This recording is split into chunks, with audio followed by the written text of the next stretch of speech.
자, 오늘 22강 수업을 하도록 하겠습니다. 오늘은 카메라와 그다음에 이제 카메라에서 기하학적인 정보들을 해석하기 위해서 프로젝티브 지오메트리에 관련된 내용을 전반적으로 살펴보도록 하겠습니다. 자, 우리 카메라를 뭐 다양하게 우리가 해석할 수 있는데 우리가 컬러에서는 이런 그 휴먼 비주얼 시스템과 동일하게 이 로드와 콘의 그 리셉티브 필드를 시뮬레이션 하는 거다 이렇게 해석할 수 있고, 여기서는 이제 이 3차원 정보를 2차원으로 디멘셔널리티를 리덕션한 것이다 이렇게 이야기를 할 수도 있겠어요. 자, 그래서 3차원에 있는 여러 가지 어떤 정보들이 있으면 그 정보들이 실제로 이게 관찰하는 여기서의 예제는 이 사람의 눈에 있는 수정체 그 렌즈가 어떻게 보면 이제 프로젝션 되는 센터가 될 것이고, 그것을 통해서 이 망막 레티나에 모두 매핑이 돼서 2차원 정보로 3차원 정보가 2차원으로 이렇게 줄여지는 그 과정이다 이렇게 해석을 할 수가 있겠어요. 그래서 실제로 우리가 이제 보는 것은 오른쪽에 있는 이런 2차원 이미지가 되겠죠. 뭐 이제 여러 가지 예제들이 있는데 우리 이것을 보면 이것도 하나의 일루전이에요. 아나모픽 일루전이라고 이야기도 하고, 아나모픽 프로젝션이라고 하고, 아나모픽 디스플레이라고도 얘기를 하는데, 이 형태를 보면 굉장히 큰 이 구가 이 거리에 있는 것처럼 그렇게 보여요. 그것은 우리가 이제 보고 있는 이 상황에서 이 거리라고 하는 그 2차원 면 위에 좀 다르게 보이는 이 구가 보이기 때문에 우리 이것이 실제 이 바닥과는 조금 더 동떨어진 새로운 어떤 3차원 공간상에 무엇이 있다라고 이렇게 인지를 하는 그러한 일루전이라고 생각하면 되겠습니다. 실제로는 얘가 어떻게 보여 있나 하면 이런 형태의 모양인데, 아나모픽 디스플레이라고 하는 것은 이 다른 여러 뷰에서 봤을 때는 의미가 없는 뷰지만 특정 그 포인트에서 봤을 때 우리가 평상시에 해석하는 어떤 그런 3차원의 어떤 영상이 프로젝션된 이미지, 2차원 이미지를 해석이 되면, 그러면 이것을 이 3차원 효과를 보여주는 그런 것이 되었어요. 그래서 이것을 여러 어떤 그 예술에도 활용을 하고 또 뭐 그래픽에도 활용하고 일루전을 일부러 만드는 것에서도 활용을 하는데, 예를 들면 여기에 있는 이제 말의 3차원 모델이 있으면 이것을 O라고 하는 이 눈에서부터 봤을 때 실제로 프로젝션 되는 어떤 그 라인들을 그대로 매핑을 시켜서 그 점에 있는 그 특정 점을 3차원의 점을 그 시점에 이 선상으로 아무리 이동을 시켜도 사실은 2차원 영상의 관점에서 봤을 때는 변화가 없죠. 그렇게 이제 왜곡을 시켜가지고 이렇게 만들어도 실제 이미지는 동일하게 이렇게 보인다는 거죠. 그러니까 그 앞에 있던 얘도 그 2차원에 있는 그 바닥에 사실은 있는 것을 위로 프로젝션 시켜서 봤을 때 보여지는 형태로 그대로 보여주면 된다. 이 말로 설명이 좀 어려운데 그 관련된 이게 이제 동영상을 하나 보면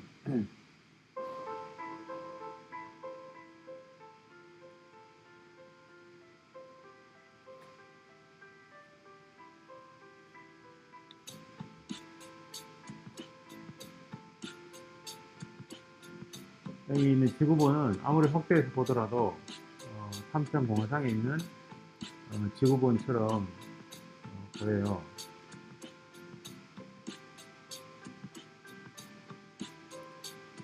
근데 사실은 여기 바닥에 있는 그냥 그림인데 굉장히 왜곡되어 있지만 사실은 이걸 이제 특정 지구에서 봤을 때 정확하게 지구본처럼 보이는 그 모습으로 보여주면 실제로 2차원의 어떤 바닥에 있는 그림이 아닌 3차원의 어떤 볼륨을 있는 것처럼 보여지는 그런 일루전을 보여주는 거예요. 그게 이제 아나모픽 일루전입니다.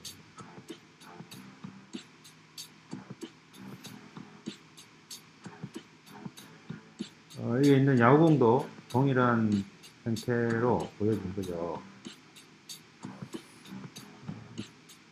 여기에 아주 엄청난 반전이 있는데,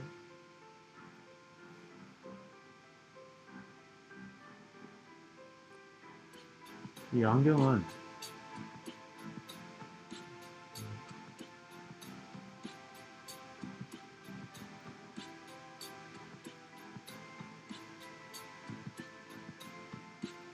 진짜 같죠?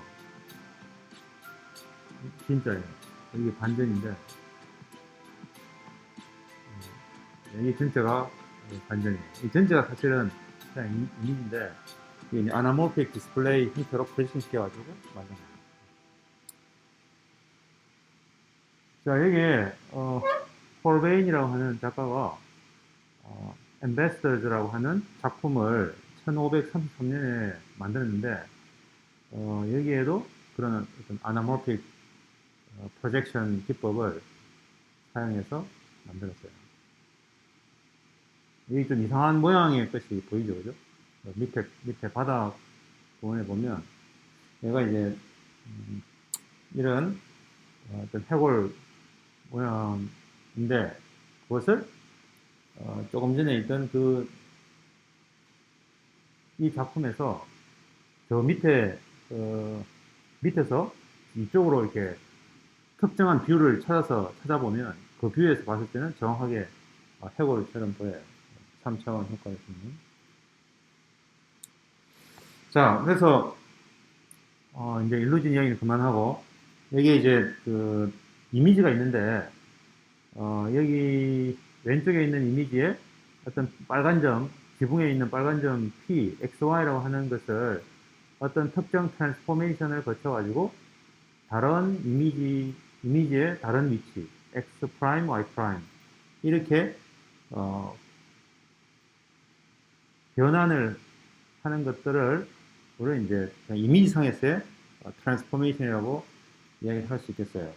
근데 이제 일반적으로 우리가 트랜스포메이션이라고 하는 건 전부 이런 어떤 좌표계의 어떤 점들을 어떤 트랜스포메이션 거쳐서 다른 어떤 좌표계 시스템으로 바꾸는 거다. 이렇게 해석할 수 있어요. 근데 여기서 글로벌 트랜스포메이션이라고 하는, 글로벌이라고 하는 말을 쓴 것은, 이미지 전체의 모든 픽셀들에 대해서 동일한 트랜스포메이션을 적용시키기 때문에 우리는 글로벌 트랜스포메이션이다. 이렇게 이야기해요. 그래서 만약에 여러 가지 어떤 트랜스포메이션이 있겠지만 만약에 이제 리니어 트랜스포메이션이다 라고 하면 그냥 P에다가 어떤 트랜스포메이션 매트릭스 T를 곱해서 새로운 좌표계인 T 프라임을 만드는, 그렇게 해서 이제 T라고 하는 것이 매트릭스 형태로 표현이 되면 이게 이제 리니어 트랜스포메이션이다 이렇게. 그래서 리니어 트랜스포메이션은 여러 가지가 있는데 이렇게 오리지널 이미지를 그냥 이렇게 트랜슬레이션 할 수도 있고, 혹은 로테이션 할 수도 있고, 스케일링 할 수 있고, 뭐 어파인 트랜스포메이션 할 수 있고, 퍼스펙티브 프로젝션 할 수 있어요. 여기서 이제 어파인 트랜스포메이션까지는 우리가 리니어 트랜스포메이션이라고 하는데, 그것에 대해서 잠깐 살펴보면 뭐 우리 수학적으로는 굉장히 간단해요, 그죠?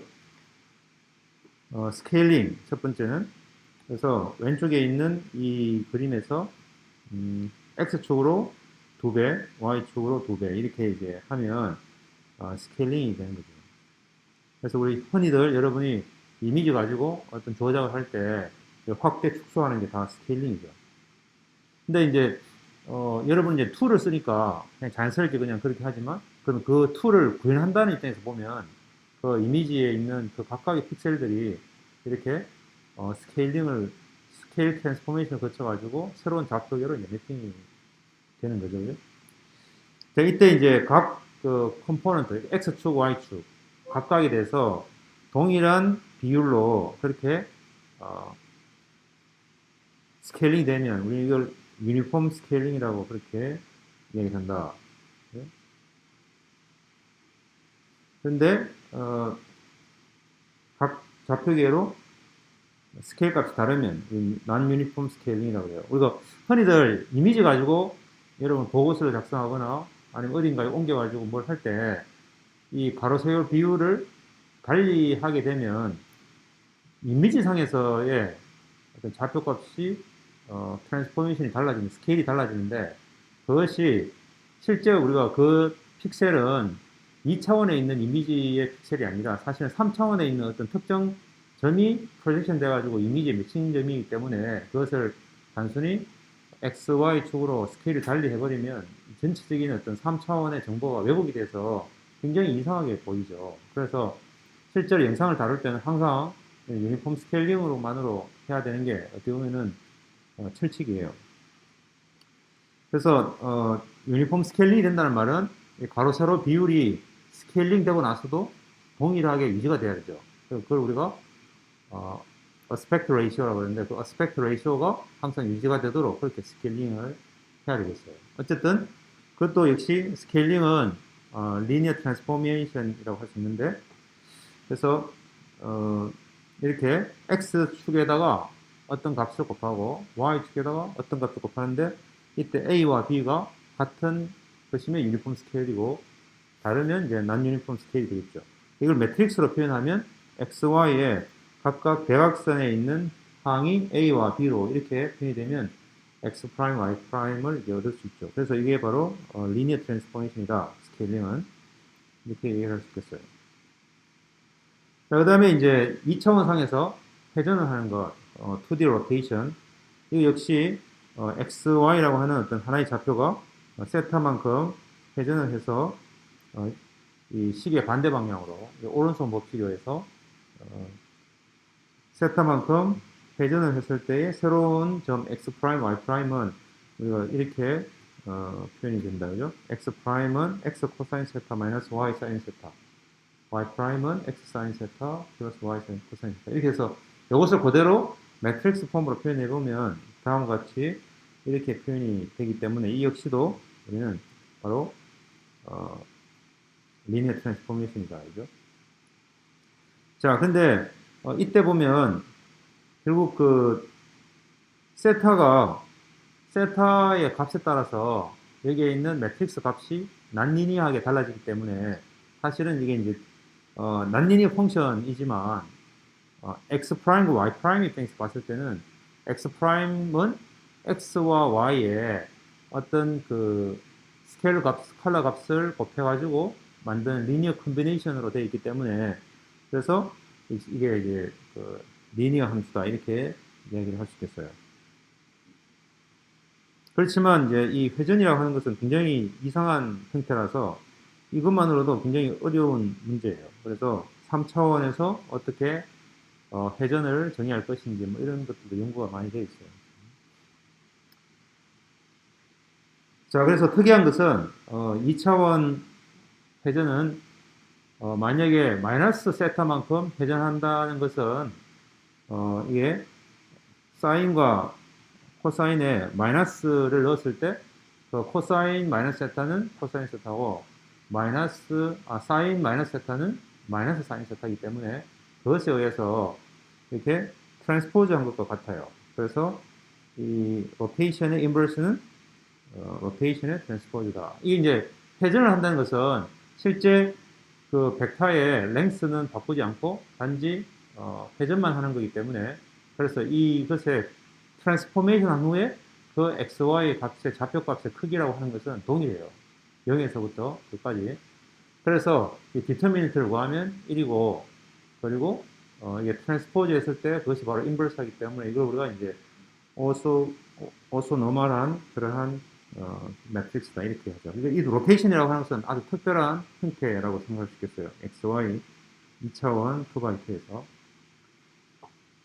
자, 그래서 이렇게 스케일링 하는 거 혹은 이제 이 슈어링이라고 해가지고 이게 x 프라임은 x를 그대로 곱하고 y가 알파 x만큼 곱해지니까 y가 크면 클수록 값이 x 값이 더 변화가 커지는 거죠. 이제 그렇다는 말은 이제 이게 일그러지는 거예요. 그래서 이걸 우리가 시어링이라고 이야기해요.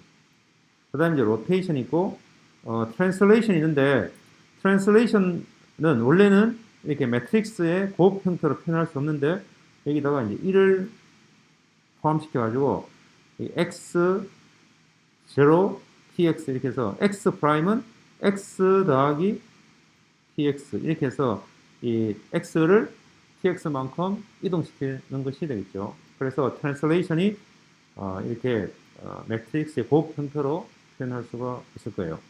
그래서 이런 스케일과 시어링, 로테이트, 트랜슬레이트 이런 것들을 막 조합해가지고 여러 번 뭐 짬뽕을 시켜서 막 곱해보면 결국 이렇게 2x3의 임의의 매트릭스 형태로 표현이 될 수 있는데 이걸 우리는 affine transformation이라고 이렇게 얘기해요.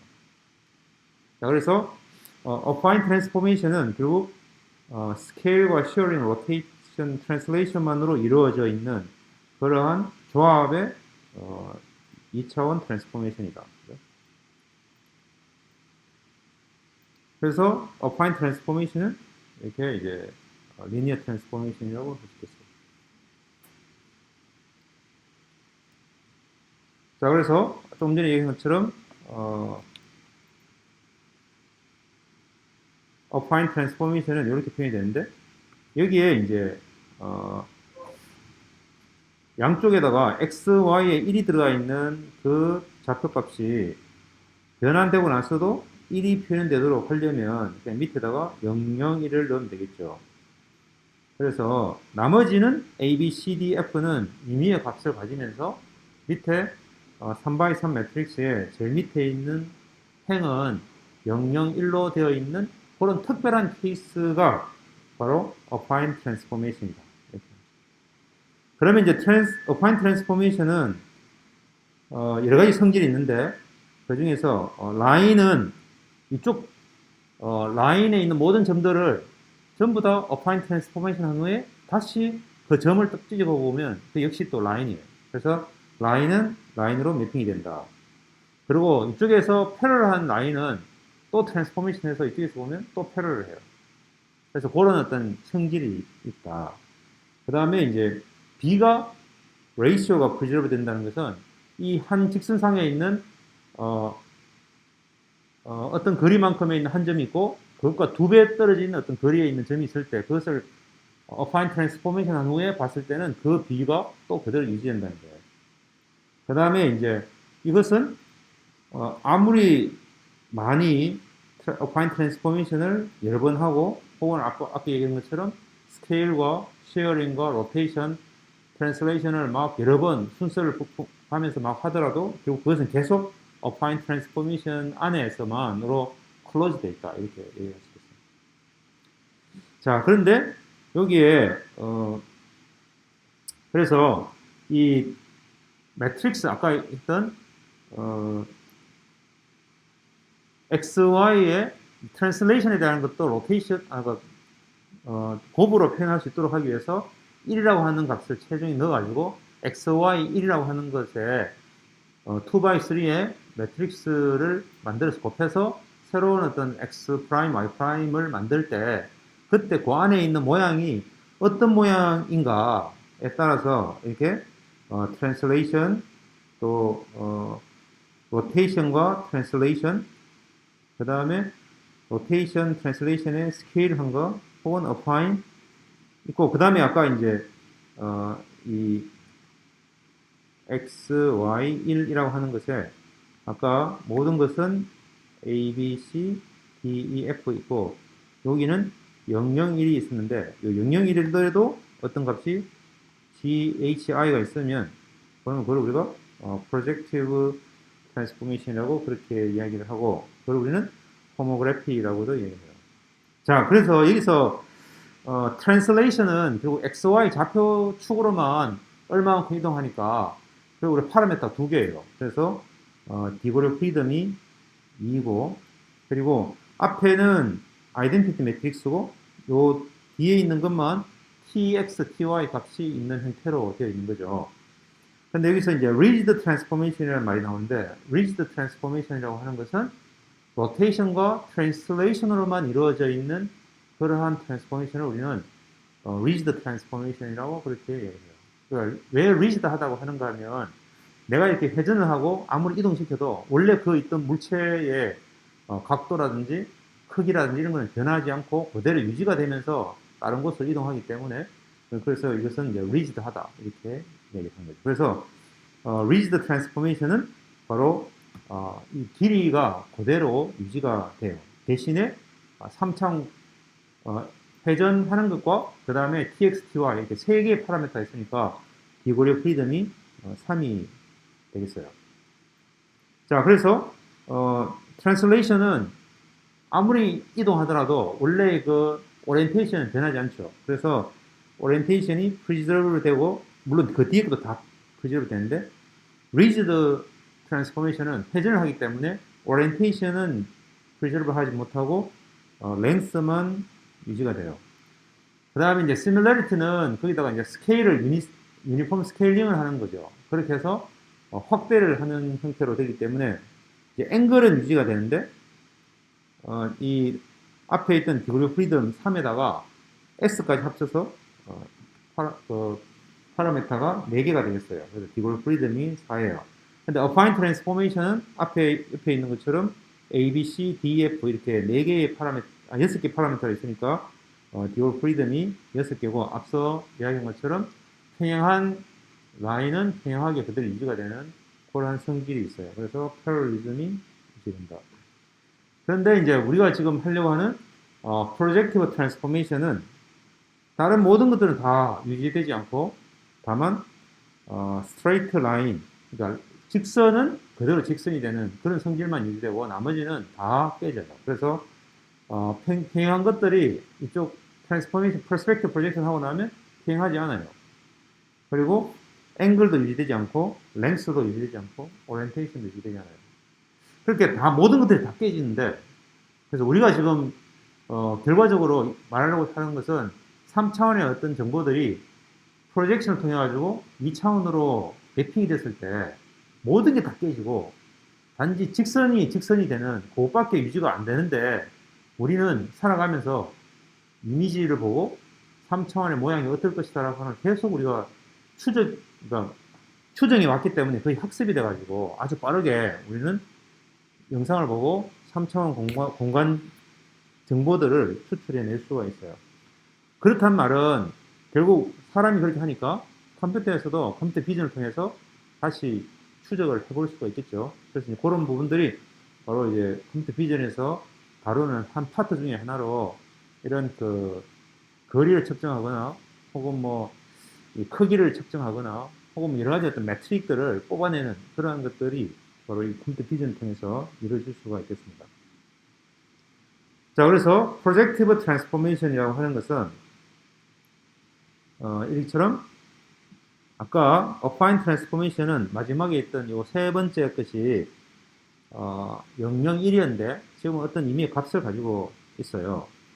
그리고 어떤 값이 있다는 말은 그 말은 여기다가 x, y에 만약 1이라고 하는 것이 있더라도 어떤 값을 하면 이 마지막에 있는 값이 1이 아닌 이상한 값이 만들어지겠죠. 그럼 이걸 가지고 다시 2차원의 x, y 값으로 바꿔야 되는데 그런 것들은 이따가 다시 어떻게 하는지를 배우도록 하겠습니다. 자, 어쨌든 프로젝티브 트랜스포메이션에서는 라인으로 가는 것 이외에 패럴 라인은 그대로 패럴 라인으로 가지 않아요. 물론 어떤 특별한 케이스에서는 평행한 라인이 평행하게 유지되는 경우가 있는데 그건 굉장히 특별한 경우고 일반적으로는 그렇지 않다. 그 다음에 레이시오도 프리저브 되지 않아요. 대신에 프로젝티브 지오메트리 트랜스포메이션을 여러 번 거치면 여전히 그 프로젝티브 트랜스포메이션 안에 있죠. 왜냐하면 이게 이제 결국 이 3x3의 매트릭스를 여러 번 곱해도 리니어하기 때문에 여전히 3x3 매트릭스로 컴포지트 트랜스포메이션을 하더라도 그 매트릭스를 그대로 찾을 수 있겠죠. 그 다음에 이제 여기에 3x3 매트릭스의 베이시스가 이제 바뀌어졌죠. 근데 이제, 여기에, 그래서 이게 디그리 오브 프리덤이 원래는 파라미터 9개니까 9개이지만 여기에 이제 스케일을 우리가 확정 지을 수 없기 때문에 스케일에 해당되는 걸 뺀 8개의 디그리 오브 프리덤으로 된다. 근데 이게 이제 왜 그런가에 해당되는 것은 이따가 좌표계를 어떻게 표현하는가를 배우게 되면 그것에 대해서 이제 8개가 된다는 것을 알 수 있겠어요.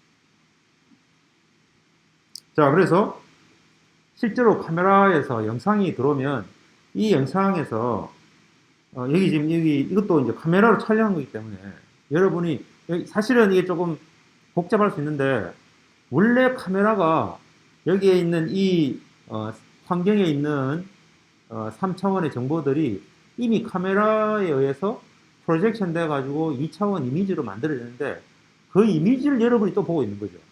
그것을 내가 옆에서 이렇게 볼 수도 있고 정면에서 이렇게 볼 수도 있고 사실은 이제 그런 상황이기 때문에 훨씬 더 복잡하긴 해요. 그렇지만 우리는 이제 이 이미지가 카메라에서 받은 이미지가 그냥 그대로 있다고 가정을 하고 거기서 뭐 예를 들면 여기서 어느 볼이 더 앞에 있는가 여러분 당연히 잘 알죠. 그죠? 빨간 볼이 제일 앞에 있고 그 다음에 하얀 볼이 중간에 있고 그 다음에 이제 검정색 볼이 뒤에 있다는 것을 알아요. 그 다음에 이제 저기 뒤쪽에 있는 이 여성분은 키가 얼마나 되는지 그렇죠. 굉장히 어렵죠, 그죠? 근데 뭔가 우리가 그 주위에 서로 비교할 수 있는 누군가 있다면 아마 그걸 가지고 예측할 수 있을 거예요. 근데 이제 그런 것을 예측하는 것도 다 이게 프로젝티브 지오메트리를 통해서 거의 에러 없이 완벽하게 예측할 수 있어요. 이런 걸 통해서 사실은 이제 굉장히 사실주의에 의한 그런 이제 아주 옛날 그림이 있으면 그 그림을 가지고 다시 그 시대의 그 인물, 그 다음에 그 시대의 어떤 건물, 혹은 그 시대의 어떤 그런 환경들을 다시 복원해가지고 3차원 공간으로 만드는 뭐 그런 작업들도 해요. 이런 것들이 가능한 것은 바로 이게 프로젝티브 지오메트리를 통해서 이 이미지에 그런 어떤 정보들이 다 내재되어 있기 때문에 가능하다. 그 다음에 이제 이 카메라는, 혹은 이 카메라의 높이는 어느 시점에서 촬영했을까? 그것을 정확하게 알 수가 있어요. 이따가 좀 더 지나가 보면. 그 다음에 이제 뭐 카메라의 회전은 실제로, 얼마나 이루어져 있는가. 뭐 그런 것들도 우리가 찾아볼 수 있죠. 그래서 이러한 어떤 정보들을 앞서 얘기한 것대로 그런 프로젝티브 지오메트리를 통해서 이렇게 할 수가 있거든요.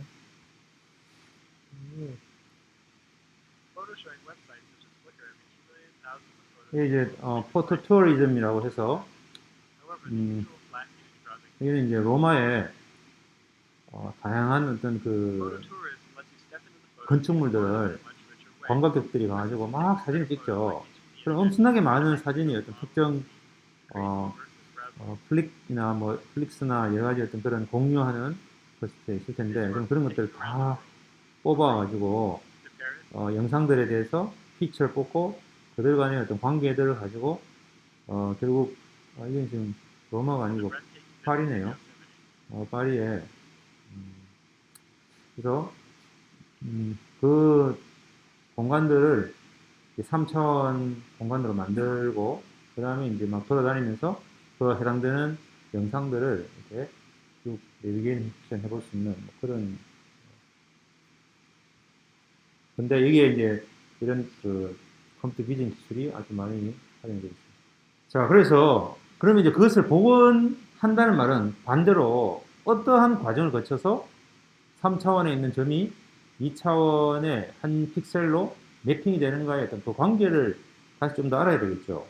그래서 이제 우리가 월드 코디네이트, 그러니까 이게 결국 좌표계의 문제인데 월드 코디네이트라고 하는 것은 우리가 3차원 공간상에 실제로 여기 만약에 어, 여기에 있는 뭐 교탁이 어디에 위치되어 있는가라고 한다면 뭔가 기준점이 있어야 되겠죠. 그래서 기준점을 예를 들면 이 강의실의 가장 오른쪽에 있는 저 코너에 소화기가 있는 저 위치에 이쪽 축을 X, 그다음 강의실 쪽을 Y축, 그 다음에 높이 축을 G축 이렇게 하면 3차원 좌표축이 만들어지고 그 위치에서 정확하게 이 교탁은 X축으로는 뭐 15m, Y축으로는 뭐 3m, 그 다음에 G축으로는 0m. 그러니까 왜냐면 같은 플레인이 있으니까. 뭐 이렇게 해서 이제 그걸 정의를 할 수 있는 거예요. 그래서 이 월드 코디네이트라고 하는 것은 실제 3차원 공간상에 있는 어떤 특정한 좌표값을 이렇게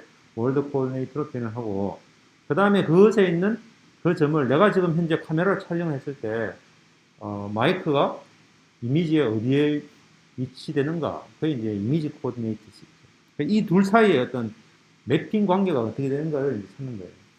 그래서 이게 이제 렌즈를 쓰고 뭐 여러 가지 그런 복잡한 어떤 광학 메커니즘을 거치게 되면 그것을 정확하게 모델링하기 어려우니까 우리는 앞서 배운 피놀 카메라 모델이라고 하는 것을 사용을 하겠다는 거고, 그 다음에 이제 프로젝티브 지오메트리라고 하는 그 어떤 기하학적인 것을 쓰고, 그 다음에 이제 그것을 잘 표현할 수 있는 프로젝션 매트릭스를 가지고 이러한 매핑 관계를 우리는 잘 표현하겠다는.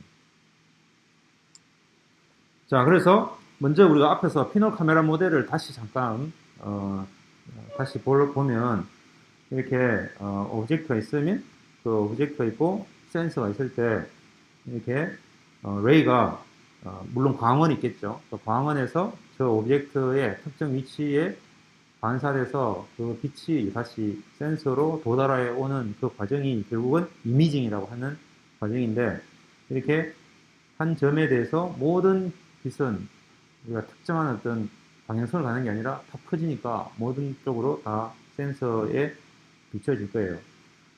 그러면 또 다른 옆에 있는 점들도 다 센서에 다 매핑이 될 것이고, 그래서 그렇게 되면 우리가 여기에 보여지는 이 센서의 값이라고 하는 것은 모든 빛, 이 바깥에 있는 모든 3차원 공간상에 있는 점들의 빛들이 다 합쳐져 가지고 굉장히 블러링 돼서 그냥 형체 나올 수 없고 그냥 얼마만큼의 빛이 있다라고 하는 정도밖에 모르겠죠. 자, 그래서 우리는 정확하게 특정 센서의 위치에 특정 오브젝트의 특정 빛만 반사되는 것들을 우리가 볼 수 있도록 하기 위해서 앞에다가 이제 베리어를 갖다 놓고 그 베리어에 핀홀, 아주 작은 구멍을 하나 뚫어가지고 이제 그쪽으로만 볼 수 있도록, 그렇게 하면 이 특정 오브젝트의 특정 위치에 있는 빛에 반사되는 것은 특정 센서에만 매핑이 되도록 그렇게 우리가 매핑을 할 수가 있다. 근데 이 베리어, 그러니까 여기 있는 구멍을 얼마나 작게 하는가에 따라서 크게 하면 블러링이 많이 생기고 또 너무 작게 하면 우리가 이제 회절 때문에 또 블러링이 생긴다고 했죠. 그래서 요 사이즈를 우리는 어퍼처라고 이렇게 이야기했어요.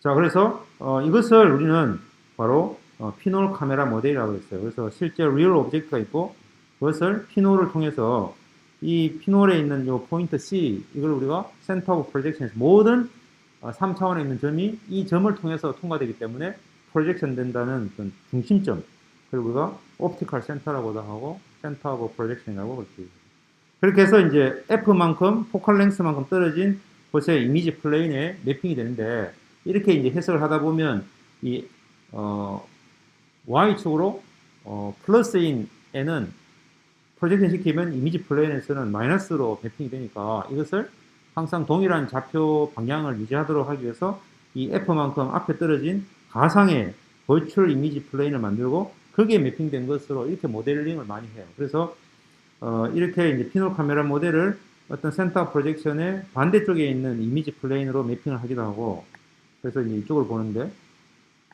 아니면 이제 이렇게 앞에 이미지 버추얼 이미지 플레인이 있다고 하고 이렇게 표현을 하기도 하고, 뭐 이 둘 중에 하나를 사용하면 되겠어요.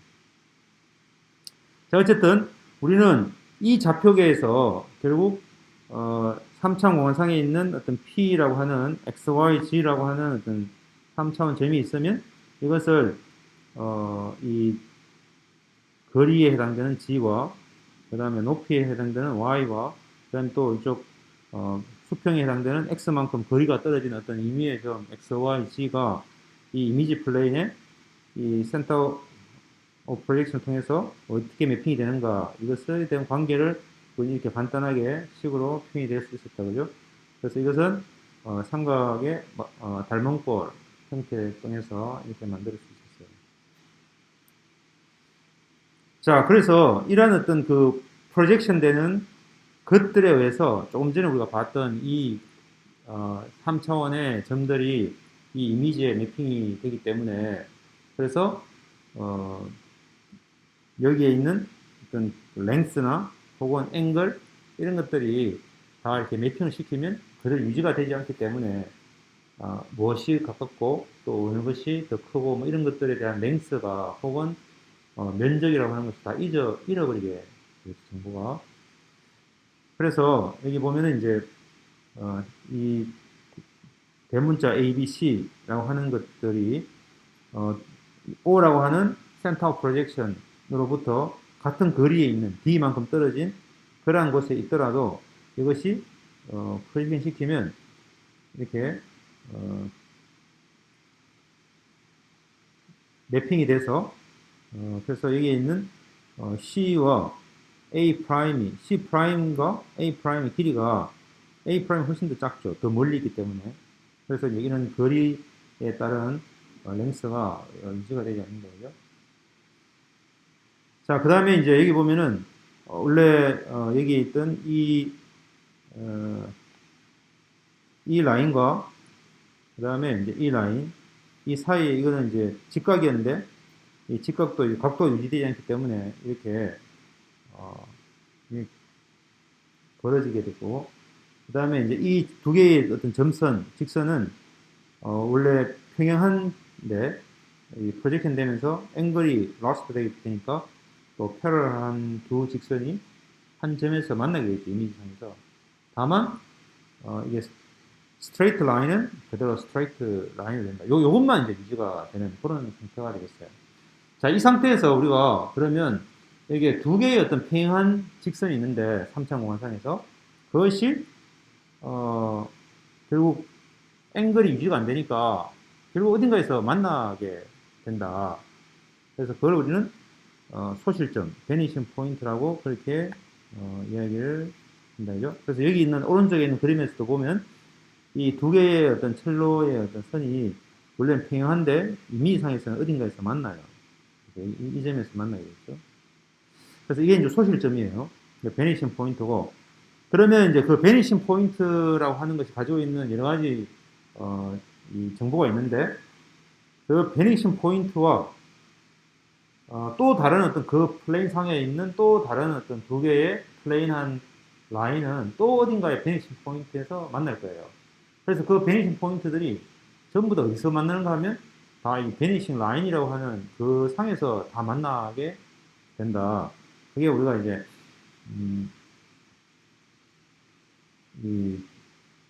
이게 우리가 뭐 이게 이제 만약에 땅에 있으면 지평선이고 바다에 있으면 이제 수평선이고 뭐 이렇게 되겠죠. 근데 이것은 두 개의 평행한 어떤 면이 있으면 그 평행한 두 면은 또 어디서 만나겠죠. 근데 그 만나는 게 결국은 이 베니싱 라인이 된다. 그래서 이제 예를 들면 지금 이 그림에서처럼 이게 바닥에 어떤 면이 있다고 치고 아주 넓은 면이 있고 그것에서 한 10m 정도 또 올라와 있는 또 면이 있다고 치면 그 면은 두 개가 원래 앞에서 10m인데 점점 멀어질수록 그것은 작아지겠죠, 값이. 그래서 굉장히 멀리 가면 무한대로 가면 결국 그 점 만날 텐데 그 만나는 점이 결국은 이 수평선에 있는 베니싱 라인이라는 거예요.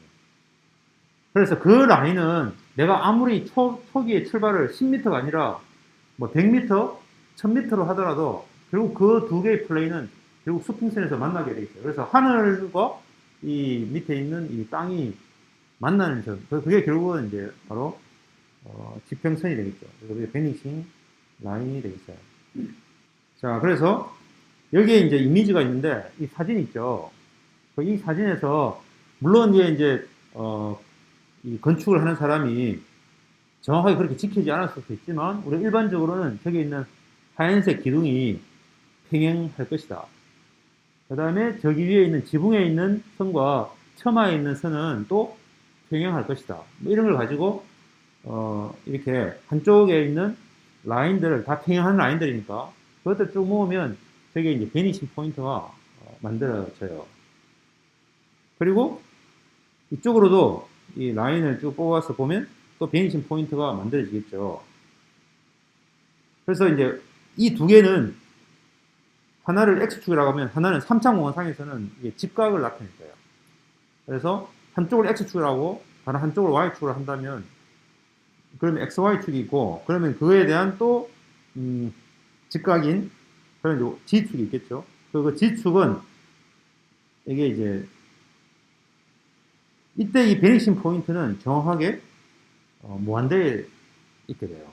이게 이제 이 3차원에서의 평행한 직선이 2mm상에서도 평행하게 되는 그 특별한 케이스가 되는데 그 왜 이렇게 됐는가라고 하는 것을 고민해 봐야 되는데, 자, 이것은 지금 이제 요 베니싱 포인트 아까 있던 요 빨간색 베니싱 포인트와 오른쪽에 있는 이 베니싱 포인트 두 개를 쫙 이으면 이게 베니싱 라인이에요. 그러면 내가 지금 카메라가 있는데 카메라가 지금 어느 위치에 있나 하면 정확하게 요 높이에 해당되는 곳에서 내가 지금 보고 있는 거예요. 왜냐하면 내가 지금 카메라의 정확한 센터 오브 프로젝션을 지나는 그리고 바닥하고 평행한 어떤 플레인이 있다면 그 플레인은 어딘가에서 만나겠죠. 그 만나는 것이 결국 이 수평선하고 혹은 이 베니싱 라인하고 만나겠죠. 그래서 그 베니싱 라인하고 만나는 그 플레인이 결국 임의상에 어디하고 미치는가 하면 바로 요점에서 만나니까 내 카메라의 위치가 정확하게 요 높이에 있는 거예요. 자, 그래서 내가 만약에 카메라를 그냥 내가 이렇게 촬영을 그냥 했다면, 산발에 놓지 않고 이렇게 촬영했다면 이 사람의 키를 대략 유출할 수 있어요. 이 사진을 보고. 근데 이제 내가 이 카메라를 촬영하는 데 있어서 정확하게 평행하게 유지하지 않고 약간 밑으로 내려갔다 아니면 조금 위로 쳐다봤다고 하면 그럼 이 베니싱 라인은 어딘가에서 만날 거예요. 근데 정확하게 평행하기 때문에 나의 그 지축과 2mm상에서 카메라의 지축과 이 3차 공원상의 지축이 정확하게 평행하는 경우에는 내가 이제 이렇게 해볼게요. 이게 이미지 플레인이고 여기가 센터 프로젝션이에요. 이 3차 공원상에 있는 요 직선, 얘가 지금 여기는 이 기둥이라고 생각해 봅시다. 그러면 나의 지축과 이 지축은 결국 이미지 플레인 어딘가에 만나야 되는데 얘는 이쪽으로 끝까지 안 들어가고 얘는 이쪽으로 가기 때문에 안 만나요. 그래서 이 베니싱 포인트가 없는 거예요. 그렇죠? 자, 그런데 이 점을 예를 들면 이 점은 이쪽 방향 X축으로 가는 모든 평행한 것들은 전부 이 점에서 만날 수밖에 없어요. 그럼 내 카메라의 이 X축, 이 X축, 이게 Y축, 이게 Y축일까요? 이거를 G축이랄까? 자, 그럼 이 X축이 아니고, 이걸 X축이라고 했죠. X축, Y축을 하면, 이 X축 있죠, X축. 이 X축이 내가 지금 여기서 옆으로 이동하는 거예요. 이 X축이에요. 근데 이제 여기서의 이 X축을 보면 이 점을 지나면서 여기 있을 거고 여기도 있을 거고 여기도 있을 거고 어떻게든 이 어떤 하나의 3차원 점이 여기 있는 카메라의 센터 프로젝션을 지나는 그 점이 또 있겠죠. 그죠? 그러면 그 라인과 이 이미지 플레인과 만나는 그 점이 이 점이에요, 사실. 그래서 요 하나의 어떤 이미지의 패러럴한 라인들만의 해석으로 굉장히 많은 정보들 우리가 뽑아낼 수가 있겠어요.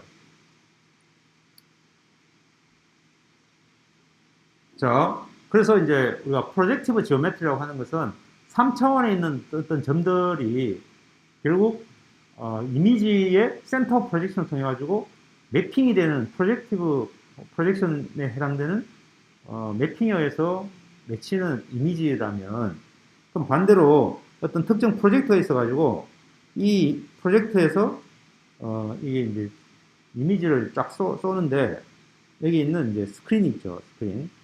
이 스크린 상에 프로젝션 된다고 했을 때, 그때 이 이미지 프로젝트 스크린이 어디 있느냐에 따라서 이것이 화면이 이렇게 커질 수도 있고, 어떤 특정한 어떤 점이 이렇게 매핑이 돼서 이 값이 있을 텐데, 이때 이 x, y, w라고 하는 좌표의 어떤 값이 있었겠죠. 근데 이것을 멀리서 촬영하느냐 혹은 가까이다가 프로젝션 시키느냐에 따라서 이미지 상은 달라질 거예요. 그래서 결국 이게 이제 이미지에서는 포컬 랭스를 얘기하고, 결국 이제 3차원에 있는 어떤 한 점이 매핑이 돼가지고 이미지에 나타났다는 말은, 반대로 이미지 상에 있는 한 픽셀은 그것이 정확하게 3차원 공간상에 어디에 있는 점인지를 몰라요. 그렇지만 어쨌든 그 레이 상에는 있죠. 그래서 그 레이 상에 있는 한 점이 결국 이미지에 프로젝션 돼가지고 그 픽셀을 이루고 있다. 이렇게 생각하면 되겠다. 그죠?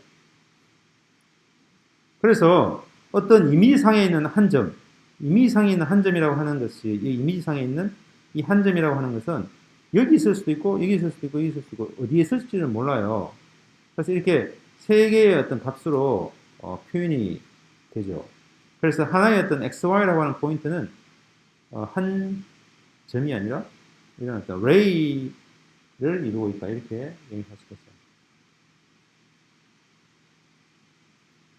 자, 그래서 우리는 3차원에 있는 점 XYG라고 하는 것이 있으면 이것을 XYGW라고 해서, 이 W라고 하는 값은 뭐 어디 있든 상관없이 멀리 있어도 되고 가까이 있을 수도 있고, 해서 이 3차원의 점을 이 4차원에 있는 한 점으로 표현을 하고, 아니면 4차원의 한 직선으로 우리가 표현을 할 수가 있겠다. 그래서 이런 어떤 좌표계를 우리는 homogeneous coordinate system이라고 해요. 그러니까 만약 2차원에 어떤 점이 있으면 그게 우리가 XY라고 하면 이걸 우리가 카테시안 코디네이트 시스템이라고 하는데, 그 카테시안 코디네이트 시스템의 XY라고 하는 것이 그걸 그대로 호모지니어스 코디네이트 시스템으로 표현을 하면 XY의 1, 그러니까 1로 우리가 표현을 해서 XY1이라고 하는 거죠. 그리고 XYG라고 하는 3차원의 점은 XYG1 이렇게 4차원으로 표현을 해요.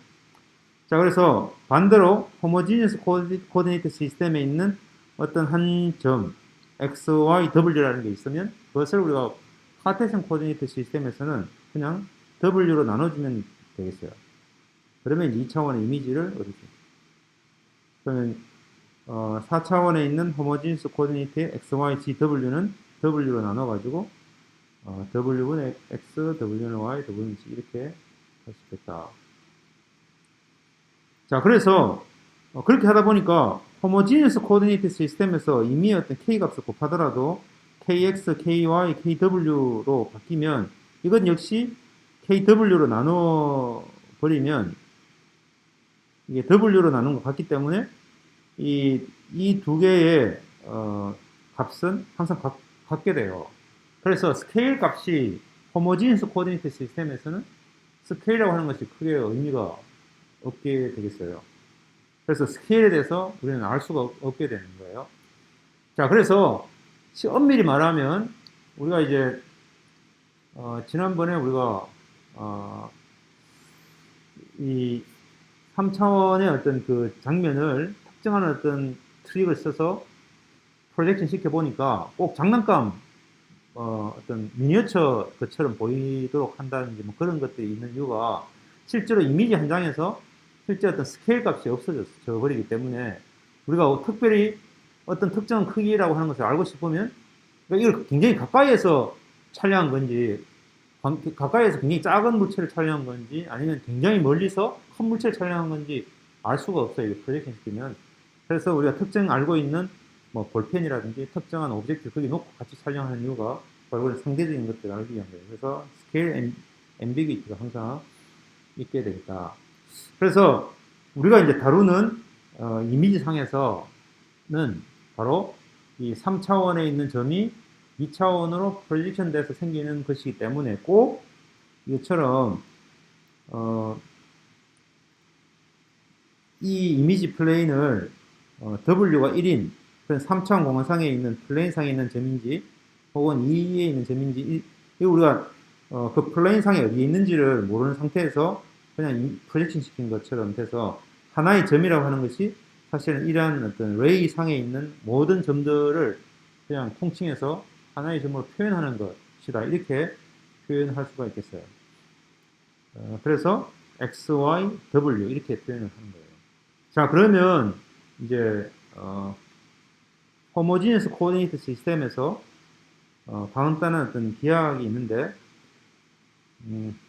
우리가 2차원 상에 ax 플러스 by 플러스 c는 0이라고 하는 어떤 라인 이퀘이션이 있어요. 그 라인 이퀘이션이 있으면 그러니까 이미지상에서 라인이 있다. 라인. 그럼 그 라인은 사실은 이게 3차원 공간상에서는 이 센터 프로젝션을 지나는 그 플레인과 이미지 플레인과 만나는 그 교점에 해당되는 직선, 그게 라인이에요. 그런데 이것을 우리는 이제 x, y, 그 다음 1, x, y, 1이라고 하는 이것에 그냥 a, b, c라고 하는 세 개의 벡터로 표현된 3차원 벡터로 표현되어 있는 것으로 파라메타로 얘를 라인을 표현할 수가 있겠죠. 그래서 이 두 개의 이너 프로덕트 한 것이 0인. 그래서 우리는 이제 이 호모지니스 코디네이트 시스템에서 직선은 라인으로 표현이 돼요. A, B, C 이렇게. 자, 그 다음에 이제 그 픽셀은 영상에서의 값은 P는 UV1 이렇게 표현이 돼요. P 아니라. 자, 그리고 물론 여기서 이제 UV1이라고 하는 것은 EU, EV, 이거 다 같죠. 그래서 영상에서 한 점이라고 하는 것은 그냥 스케일이 다른 그냥 그런 모든 그 직선, 이 센터 프로젝션을 지나는 모든 그 직선, 그 픽셀을 지나는 모든 직선 상에 있는 모든 점들을 다 한꺼번에 같이 나타내고 있어요. 자, 그런데 여기서 두 개의 포인트가 있으면 영상에서 두 개의 포인트가 있으면 이 두 개의 포인트를 지나는 이 직선이라고 하는 것은 이 두 개의 P와 PI와 PJ를 크로스 프로덕트 하면 이게 라인이 돼요. 자, 왜 그런가 하면 이제 아까 라인에 대한 걸 잠깐 다시 이야기해야 되는데 여기에 만약에 라인이 있다. 이 라인이라고 하는 것은 아까 우리가 피놀 카메라 모델에서 이 센터 프로젝션이 있고 이 포인트와 이 라인을 지나는 이 삼각형 이 플레인 있죠. 이 센터 프로젝션 지나고 여기 있는 이 라인을 지나는 라인과 이 센터 프로젝션 지나는 그 3차원 공간상에 있는 그 플레인을 얘기하는데 그 플레인은 무엇인가 하면 우리가 정의하기를 이 플레인의 이 노멀 벡터 이게 이 플레인을 디파인하는 거기 때문에 이 벡터가 사실은 문제를 봤던 A, B, C예요.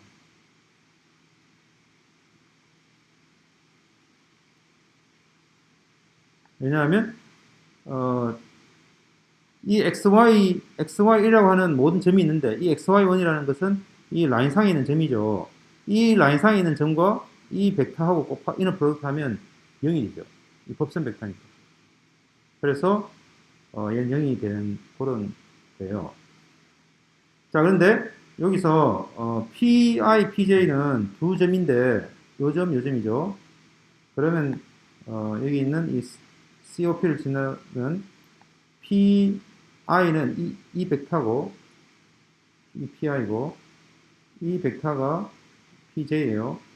이 두 개를 이너 프로덕트 하면 이것과 이것의 오른손 법칙에 의해서 생기는 두 개의 직각인 PI하고도 직각이고 PJ하고도 직각인 이 벡터가 나오죠. 이게 아까 요거죠. 같아요. 그래서 이게 라인은 PI와 PJ를 크로스 프로덕트 한 거고, 그 라인과 라인을 또 있으면 이 이미지 예산에서 이 라인과 이 라인에 만나는 이 점은 이 두 라인의 크로스 프로덕트 하면 또 점을 만날 구할 수 있어요. 그래서 프로젝티브 지오메트리에서는 이렇게 크로스 프로덕트만 하면 두 개의 교차점을 쉽게 표현할 수가 있는 그러한 특별한 그런 상황이 만들어져요. 자, 그래서 실제로 이제 우리가 카메라의 프로젝션 매트릭스를 우리가 구하고 싶은데, 카메라의 프로젝션 매트릭스는 이 3차원 상에 있는 어떤 임의의 점 x가 있으면 그 x를 우리가 월드 코디네이트 시스템의 어떤 특정 좌표축이 있죠. 이렇게 이 좌표축의 관점에서 봤을 때 이 x라고 하는 것이 정의가 되어 있는데, 그것이 바로 월드 코디네이트의 x, y, z의 1 이렇게 표현이 되어 있어요.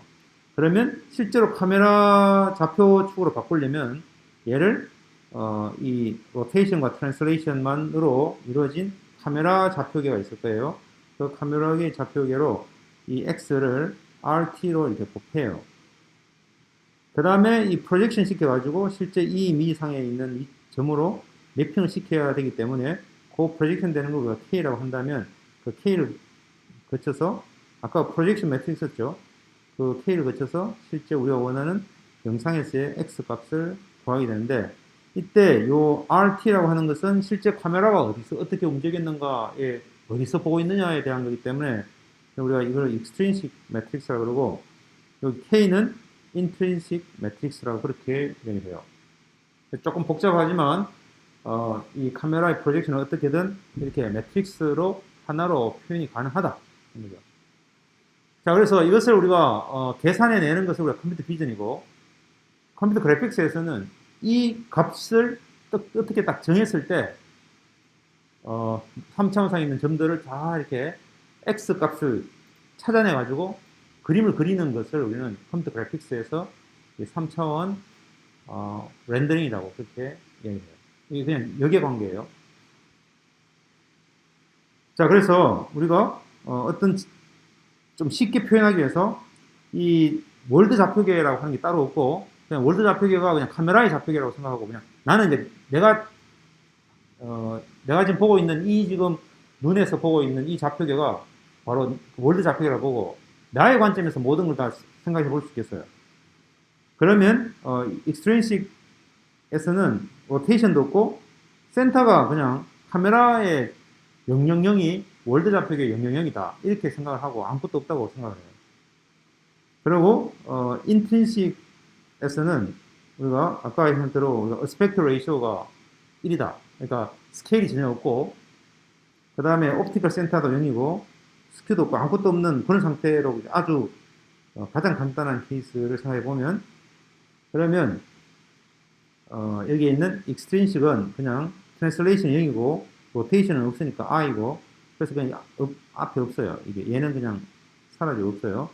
다만 이 k는 이렇게 프로젝션을 하는데 보면 u 여기 앞에 w가 있는데, 이건 이제 우리가 호모지니스 좌표에서 스케일링 하는 거니까 uw는 fx죠. 그 다음에 wv는 fy예요. 그 다음에 w는 g죠. 그죠? 그래서 w가 g니까 g 대신에 u는 w가 g니까 g분의 fx 되죠. v는 g분의 fy 되죠. 이게 그냥 마이너스 값만 바뀌어 없는 아까 우리가 했던 그 피놀 카메라 모델에서의 좌표를 구하는 거와 똑같아요. 그냥 그렇게 되는 거예요. 자, 그런데 만약에 이렇게 카메라에 어떤 그 실제 어떤 값이 옵티컬 센터가 있다.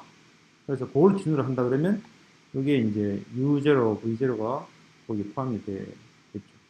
그리고 여기다가 이 특정 카메라가 보통 우리가 이제 가로 세로가 같은데 포지션 시켰을 때 실제로 엄밀히 말했을 때 그 픽셀의 그 위치가 X축과 Y축의 어떤 디멘션이 다를 수 있어요. 그래서 FX와 FY가 다르다 이렇게 하면 이제 난 유니폼한 스케일링이 들어가기 때문에 그래서 이렇게 표현이 되어 있는 이 빨간색 얘가 바로 일반적인 바로 인트린식 매트릭스가 되겠어요. 카메라에. 그 다음에 이제 익스트린식은 실제로 카메라가 아까 했던 대로 카메라 좌표계가 월드 좌표계가 아니라 실제 월드 좌표계는 있고 거기서 내가 카메라가 얼마나 이동해가지고 본다고 하면 로테이션과 트랜슬레이션이 있기 때문에 그래서 로테이션이 있고 트랜슬레이션만 있으면 이렇게 TX, TY, TG 이렇게 있을 것이고 로테이션이 들어가면 3차원 로테이션 이런 복잡한 매트릭스를 거쳐서 이렇게 표현이 되겠죠. 자, 그래서 실제로는 이런 형태의 K와 RT의 일반화된 그런 매트릭스 형태로 완벽하게 표현이 될 거예요. 자, 그래서 결론적으로는 바로 카메라가 3차원의 어떤 한 점이 영상의 한 점으로 매핑이 되는 과정은 바로 이러한 그 복잡한 매트릭스 형태로 표현이 되는데 여기서 이 파라미터를 우리가 찾아내는 과정을 통해서 카메라를 정확하게 이 값들을 측정해낼 수가 있겠어요. 자, 그래서 여기에 지금 이제 요 위에 있는 것들은 여러분 조금 더 상세한 어떤 이해를 하려면 요 세 가지 자료들을 한번 보면 되고요. 여기에 있는 요 홈페이지는 여러분 직접 들어가가지고 실제로 앞에 있던 그 파라미터들을 조정해보고 GUI를 통해 조정했을 때 영상에서는 어떤 식으로 바뀌는지를 꼭 한번 해보면 여러분 컴퓨터 그래픽스와 컴퓨터 비전의 3차원에 대한 개념을 좀 더 명확하게 이해할 수 있으니까 꼭 해보기 바랍니다. 자, 그런데 실제로 이제 베니싱 포인트라고 하는 것은 바로 특이하게 X, Y, G에 뒤에 있는 것이 0인 것을 우리는 베니싱 포인트예요. 왜냐하면 3차원 공간상에 우리가 임의의 한 점, 그러니까 임의상에 있는 한 점이 있으면 이 센터 오브 프로젝션을 통해서 이 지나는 모든 라인들이 다 호모지니스 코디네이트 시스템에서 X, Y, Z, W 이렇게 표현이 되겠죠. 그죠? 그럼 이것을 매핑을 시켜가지고 여기서 보면 어떤 그 W로 나눠가지고